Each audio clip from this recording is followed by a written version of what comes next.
چلے اسی تنخواہ میں سے جب بندہ بڑے بیٹے کی شادی کر کے بہو بیاہ کے لے آئے تو پھر بھی کام چلتا ہے، اور جب اس بیٹے کو اللہ بچے عطا کر دے تو اسی گھر میں، اسی آنگن میں، اسی چھت کے نیچے کام چلتا ہے۔ تو پھر تو مان جانا کہ چلانے والا تو نہیں، چلانے والا کوئی اور ہے۔ پھر تو مان جا کے چلانے والا کوئی تو اس وقت جب تنخواہ تیری لگی تھی تو کہتا تھا ابا ابھی میری شادی نہ کر، میں بیوی کو کیسے کھلاؤں گا؟ تو وہی شخص ہے جس کی چھت کے نیچے پھر 1.5 درجن پوتے بھی پل رہے اور گزارا ان کا بھی ہو رہا ہے۔ تو رزق کا ذمہ کس کا ہے؟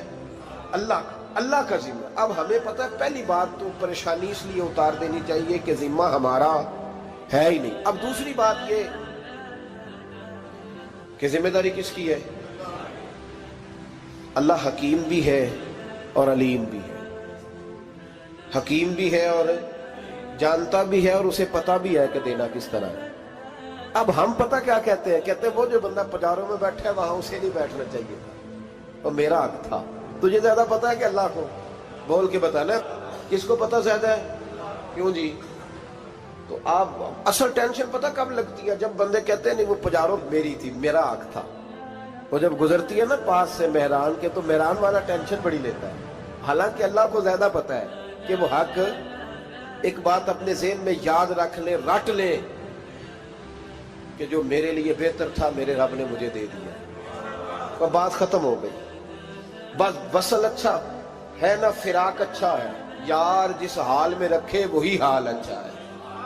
بس جو میرے حق میں بہتر تھا میرے رب نے مجھے، مسئلہ یہ ہے کہ تو اس پہ راضی ہونے کو تیار نہیں۔ حضرت علی کرم اللہ تعالیٰ وجہ الکریم نے میرے نبی پاک کی ایک حدیث بیان کی ہے، اور جناب علی جب یہ حدیث بیان کیا کرتے تھے تو حضرت مجاہد فرماتے ہیں یوں لگتا تھا کہ جیسے حضرت علی ہمیں ہر پریشانی سے نکال رہے ہیں۔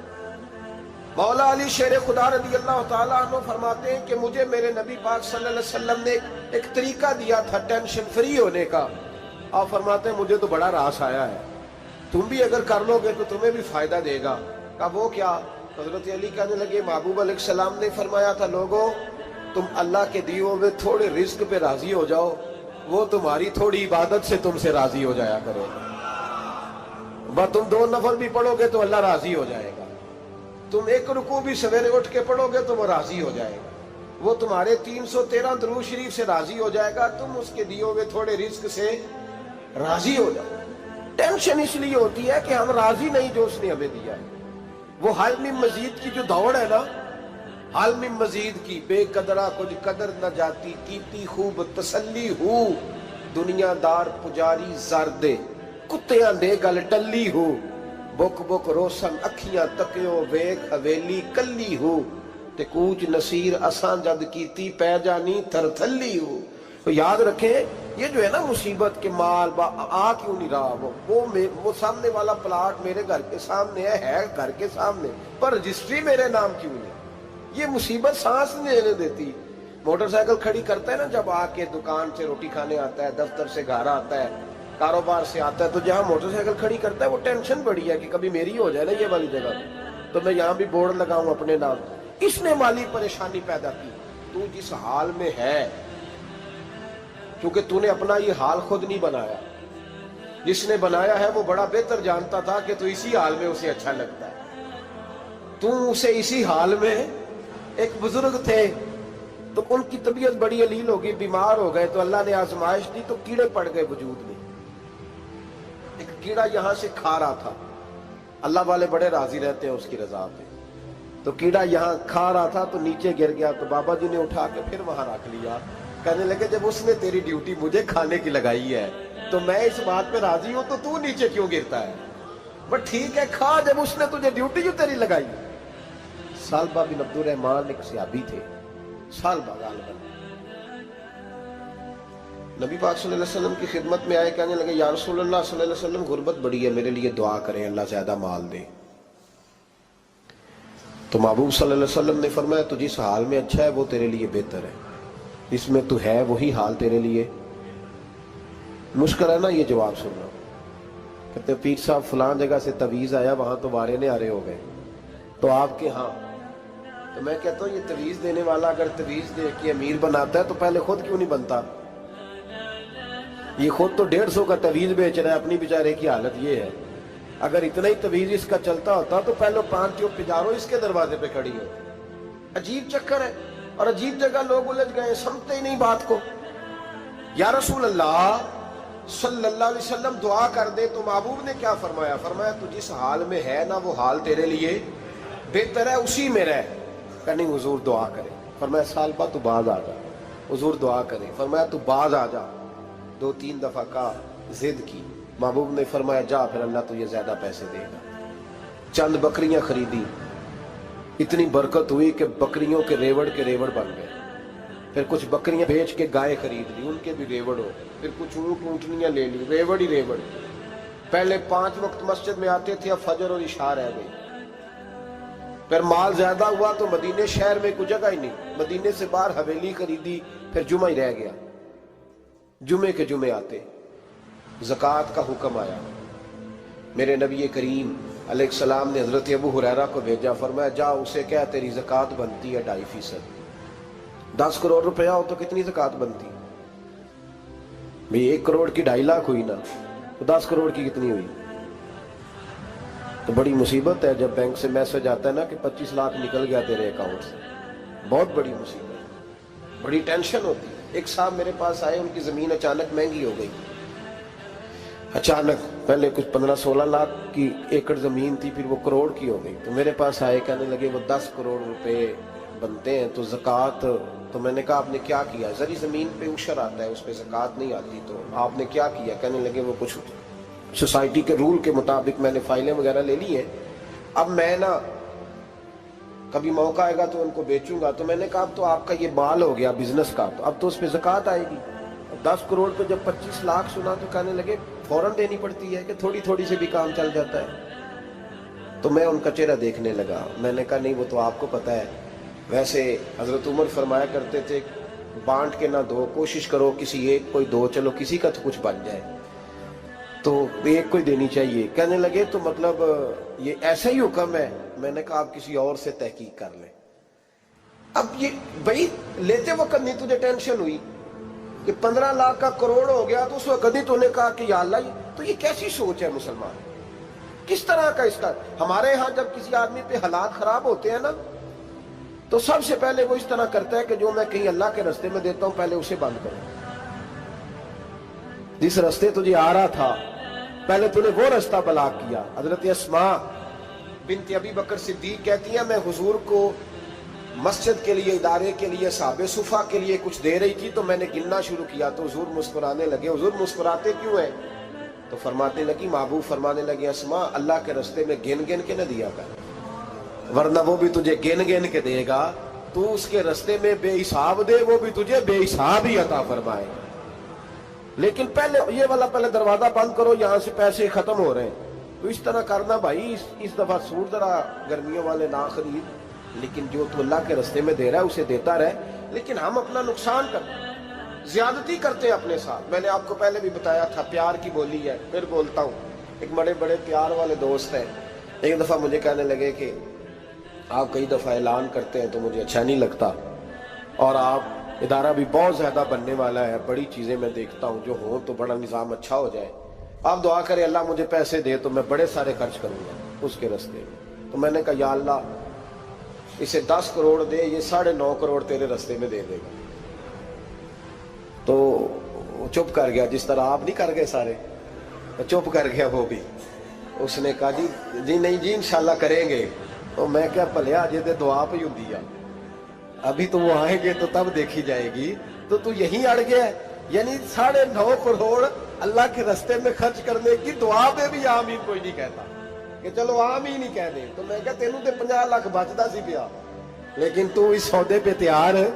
جب یہ سوچ ہوتی ہے، یہ غلط سوچ ہے، یہ بات تو اگر تو مسکرانے والی، لیکن یہ سوچ صحیح نہیں۔ حضرت عثمان غنی رضی اللہ تعالیٰ عنہ کہتے ہیں جس وقت نبی پاک صلی اللہ علیہ وسلم نے اعلان کیا نا جنگ کے موقع پر کہ 800 سپاہیوں کا خرچہ چاہیے، کہتے ہیں میرے پاس 600 کا تھا۔ یہاں ایک روایت میں حضور نے 1000 کا اعلان کیا تو میرے پاس 800 کا تھا۔ جب 2-3 دفعہ نبی پاک نے اعلان کیا تو کہتے ہیں میں نے کھڑے ہو کے کہا یا رسول اللہ پورا 800 میری طرف سے، کہتے میں نے 200 سپاہی کا خرچہ ادھار اٹھایا لیکن پورے 2 مہینے نہیں گزرے تھے، رب کریم نے مجھے کئی گنا کر کے پیسے واپس عطا فرما دیے۔ پر بات تو یہ ہے کہ تیری وہاں لو لگی ہو، تو تجارت کرتا ہے ان لوگوں کے ساتھ جو کیا دے سکتے۔ تو سالبہ کے پاس حضور نے پیغام بھیجا، پہلے تو کہا تیرے لیے بہتر نہیں مال، جب اصرار کیا تو بڑی برکت ہو گئی، بڑا آیا تو فرمایا زکوٰۃ دے، 2.5 زکوٰۃ ہے۔ اب جب سوچا کہ 5 اونٹوں پہ ایک بکری جائے گی اور بڑا سارا مجھے دینا پڑے گا، اب جب غور کیا تو یہ تو نہ کہا کہ میں نہیں دیتا۔ حضرت ابو ہریرہ سے کہنے لگے نبی کریم علیہ السلام کی خدمت میں عرض کرنا کہ میں خود آؤں گا۔ حضرت ابو ہریرہ نے آ کے عرض کی یا رسول اللہ صلی اللہ تعالی علیہ وسلم، حضور وہ کہتے تھے میں خود آؤں گا، تو کہتے ہیں محبوب نے ٹھنڈی سانس لی، فرمایا اسے کہا تھا کہ تیرے لیے مال بہتر نہیں، اب ہلاک ہو گیا، ہائے افسوس ہلاک ہو گیا۔ ان کو بھی تھوڑی دیر کے بعد احساس ہوا کہ یہ میں نے کیا کیا، نبی پاک کو ہی کہہ دیا نہیں ہے، حضور کو کہہ دیا بعد میں آؤں گا۔ اب دوڑے آئے، عرض کی حضور میں سارا کچھ لے کے آیا ہوں، قبول کر لیں۔ محبوب نے فرمایا گویا بلال حبشی کی خشک کھجور بھی قبول ہے، اور صہیب رومی ایک اٹی بان کی لائے تو وہ بھی قبول ہے، اور عمار بن یاسر اور مصعب بن عمیر اگر 2 دینار دے جائیں اور کوئی پرانا جوڑا کسی سپاہی کے لیے چھوڑ جائے تو وہ بھی قبول ہے، لیکن تو اپنا لاکھوں لے کے چلا جا، تیرا کوئی نہیں قبول، معاف کر دیں۔ فرمایا جا معاف کیا، پر پیسے لے کے نہ آنا۔ اگلے سال پھر آئے، بندے ہوئے ہاتھ ہیں، محبوبہ میں دولت کا کیا کروں گا، آگ لگانی ہے، قبول کر لیں۔ فرمایا تو لے جا، تیرا نہیں قبول، گرا جو ان کی نگاہ سے وہ سنبھل نہیں سکتا۔ حضور نے وصال ظاہری کیا تو جناب صدیق اکبر کے پاس آئے، لاکھوں کا مال، ابو بکر قبول کر لو، تو جناب صدیق اکبر کہنے لگے اس کا کر لو جس کا نبی نے نہیں کیا، چل جا کوئی نہیں چاہیے۔ حضرت عمر کے زمانے میں قحط پڑ گیا، بارشیں نہیں ہوتی، غلہ نہیں ملتا، حالات خراب ہے، مالی طور پہ بحران آ گیا، غربتیں، مجبوریاں، تکلیفیں، آ کے روئے، عمر میرا قبول کر لو، مجھے معافی تو مل گئی تھی نا۔ فرمایا معافی اپنی جگہ پہ، پر جس کا مصطفیٰ نے قبول نہیں کیا۔ بہت سارے لوگوں کو پتہ ہی نہیں کہ ان کا قبول ہی نہیں ہوا، اور وہ الجھے ہوئے، انہیں خبر ہی نہیں کہ اصل بات کیا ہے۔ فرمایا جس کا مصطفیٰ کریم نے قبول نہیں کیا، اب ہیرے اور جواہرات بھی لے کے آئے تو بھوکے مریں گے، پر اس کا قبول، اس بات پہ راضی رہو اس حال میں اللہ نے رکھا ہوا، اس حال میں راضی رہو۔ جو مصیبت ہے نا دیکھنی کہ وہ بھی میرے پاس، تمہیں کیا پتا، کبھی پوچھ تو صحیح اس سے وہ کس مصیبت کا شکار ہے، جو مالی طور پہ بڑا امیر ہے، تو اس کی طرف دیکھ کے اپنا دل برا کرتا ہے۔ بس جس حال میں رب نے رکھا ہے اس حال میں رہ۔ حضرت عثمان غنی کے زمانے میں تو وہ وصال کر گئے، لیکن بھائی تو جس حال میں تیرا رب تجھے رکھتا ہے اس حال میں رہ، تیری مالی پریشانیاں ختم ہو جائیں گی۔ میں نے پہلے بھی شاید آپ کو ایک دفعہ کہا تھا، میں تعلیم سے فارغ ہوا تو میرے ایک استاد اور میرے کچھ دوست کہنے لگے افریقہ آ جائیں آپ، بھائی بہت بڑا ادارہ ہے، اس کو چلائیں، اس کو سنبھالیں۔ میری والدہ سے میں نے کہا، کچھ طبیعت ہوتی ہے نا انسان کی، میرا بھی دل لگ گیا۔ میری اماں پڑھی نہیں تھی لیکن اللہ نے دانائی بڑی عطا فرمائی تھی، حکمت بڑی تھی، سیانی بڑی تھی۔ تو میں نے کہا اماں جی وہ مجھے ساؤتھ افریقہ کی دعوت ہو رہی ہے تو آپ کیا کہتی ہیں؟ تو اٹھ کے میرے پاس آ گئی اور مجھے انہوں نے اپنے بازوؤں میں لے لیا، پھر میرا ماتھا چوما، کہنے لگی پتر میں تے وال بھی نہ پوٹ کے دیوا کسی، ہم نے دولت کا کیا کرنا، تو اللہ کا نام لے کے کہیں بیٹھ جا، رب کریم رون کے لگا دے گا، خیر ہو جائے۔ تو میرے بھائی یاد رکھیں ان چیزوں سے تھوڑا سا دیکھیں نا، قناعت کریں، جو اللہ نے دیا اس پہ راضی ہو جائیں، اللہ بڑا مہربان ہے، وہ آسانیاں کر دیا کرتا ہے۔ تو یاد رکھیں میرے رسول کریم علیہ السلام نے ایک تو ہمیں درس یہ دیا ہے کہ تو سمجھ جا، قرآن نے ہمیں بتایا ہے کہ روزی تیری ذمہ داری نہیں، روزی کس کی ذمہ داری ہے؟ اللہ کی۔ اور دوسری بات یہ کہ جو اللہ نے تمہیں دیا ہے اس پہ تو راضی ہو جا، تیری مالی پریشانیاں ختم ہو جائیں۔ اور پھر حضور صلی اللہ علیہ وسلم نے فرمایا مذہبی طور پر جب دیکھو تو آگے دیکھو، اور دنیاوی طور پر جب دیکھو تو پیچھے دیکھو، پریشانی ختم ہوگی۔ مذہبی طور پر جب دیکھو، جو 5 نمازیں پڑھتا ہے وہ تہجد پڑھنے والے کو دیکھے، اور جو تہجد پڑھتا ہے وہ اشراق چاشت پڑھنے والے کو دیکھے، اور جو بندہ اشراق اور چاشت پڑھتا ہے پھر اس کو دیکھے جو سارا دن مصطفیٰ پہ درود پڑھتا ہے۔